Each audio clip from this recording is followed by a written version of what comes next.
Welcome to another enlightening podcast from Be Awake, Aware, Alive.com, where we question everything.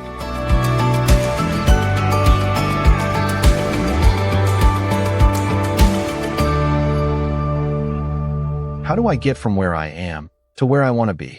By the Be Awake, Aware, Alive.com team. It is perhaps the most haunting question of the human condition. It is the whisper that wakes you up at 3 a.m., the nagging feeling that gnaws at you during your daily commute, and the quiet prayer you utter when you look in the mirror. It is the gap between your current reality and your wildest dreams. It is the distance between who you are and who you know you could be. We spend a significant portion of our lives feeling stuck in this gap.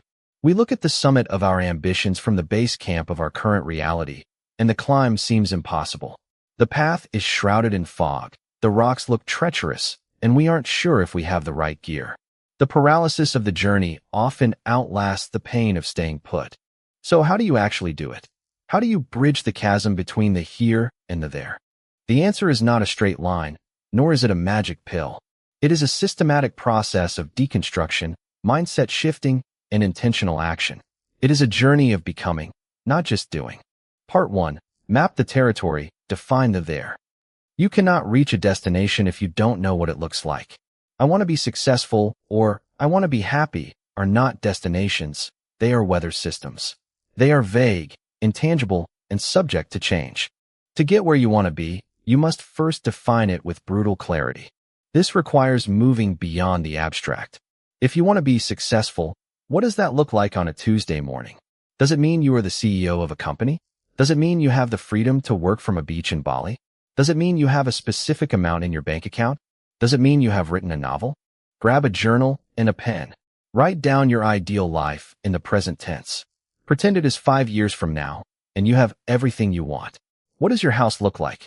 What does your day look like? Who is around you? How do you feel? Get specific. This is your North Star. It is not a rigid set of rules that you must follow to the letter, but it is a guiding light that will help you navigate the storms. Part 2. Accept the reality. Define the here. This is the part that hurts. We often want to skip this step because it involves admitting that we are not where we want to be.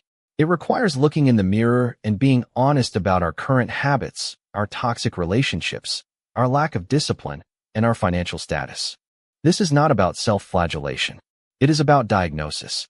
A doctor does not prescribe a cure without knowing the condition of the patient. You cannot fix your life if you are unwilling to acknowledge what is broken. Take an honest inventory of your life. Finances, are you in debt? Do you have an emergency fund? Health, are you physically active? Are you eating well? Are you sleeping enough? Relationships, are you surrounded by people who lift you up or drag you down? Skills, what are you good at? What do you need to learn to reach the there? Time, where does your time go? Track it for a week. You will be shocked by the amount of dead time you have.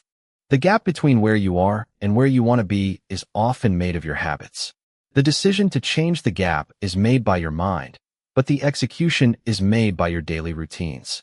Part 3. The smart detour. Once you know where you are and where you want to go, you need a flight plan. While the 5-year vision is your North Star, you can't navigate by a star alone. You need to get out the map. This is where the old cliche of goal setting comes in, specifically SMART goals. Specific, I want to lose weight, is not specific. I want to lose 20 pounds is better. I want to lose 20 pounds by December 1st to fit into my old suit for the Christmas party is specific. Measurable, how will you know you are progressing? Is it a number on a scale? A dollar amount in your bank account? A number of pages written? Track your metrics. Achievable, if you are currently making $50,000 a year, aiming to be a billionaire in 12 months is not a goal. It is a fantasy designed to make you feel bad. Aim for a stretch, but a plausible one. Relevant, does this goal actually move you toward your 5-year vision? Or is it a distraction?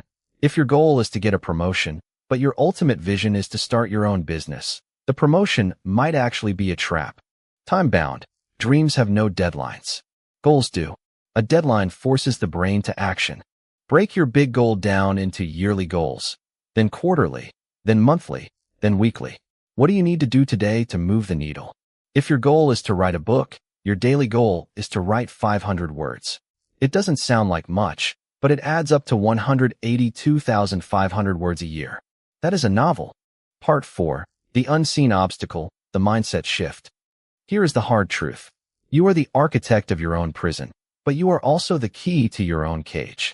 Often, the biggest obstacle isn't the market, the economy, or your competition. It is your own limiting beliefs. These are the narratives you tell yourself that keep you small. I'm not good enough. I'm not smart enough. I don't have the right degree. People like me don't do that. To get from here to there, you have to kill those narratives. You must practice self-compassion. You are not a machine that can be programmed overnight. You are a human being who has been conditioned over decades. There will be relapses. There will be failures.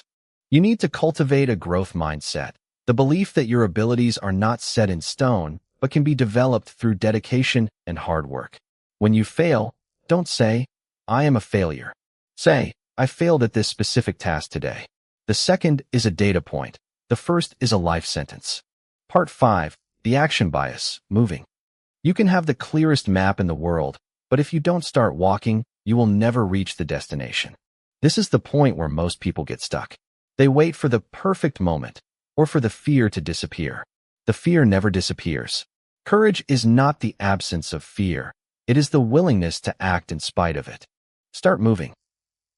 As the Harvard psychologist Jerome Bruner once said, aligned with the spirit of Seneca, he who suffers before it is necessary, suffers more than is necessary.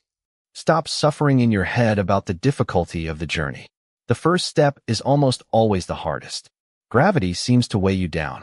But once you take the first step, momentum takes over. If you want to start a business, make the first phone call. If you want to be a painter, buy the canvas today. If you want to be fit, put on your shoes and go for a walk. The action creates motivation, not the other way around. Part 6. The Journey versus the Destination. Finally, you must learn to love the process. When you finally arrive at the there, you might look back and realize that you have changed so much that the there looks different than you imagined. The person who set out on the journey is not the person who arrives. If you are only focused on the destination, you will hate every step of the way. The 20 pounds you want to lose, the 365 days of writing, the grueling hours of study, if you hate them, you will quit. You have to become the kind of person who enjoys the discipline. You have to find joy in the daily grind. You have to appreciate the growth that happens in the struggle. The getting there is actually the there. The destination is just a milestone on an infinite journey of becoming. The final step. Getting from where you are to where you want to be is a decision. It is a decision to stop making excuses and start making progress. It is a decision to treat yourself with the compassion of a mentor and the discipline of a general. It is a decision to look at the mountain, not just at the summit, but at the rock in front of you, and choose to place your foot on it. Stop waiting for the right time. The right time was yesterday. The next best time is now. Start small. Be consistent. Be kind to yourself. And keep moving forward. The distance between where you are and where you want to be is measured not in miles, but in decisions. Make the right one today.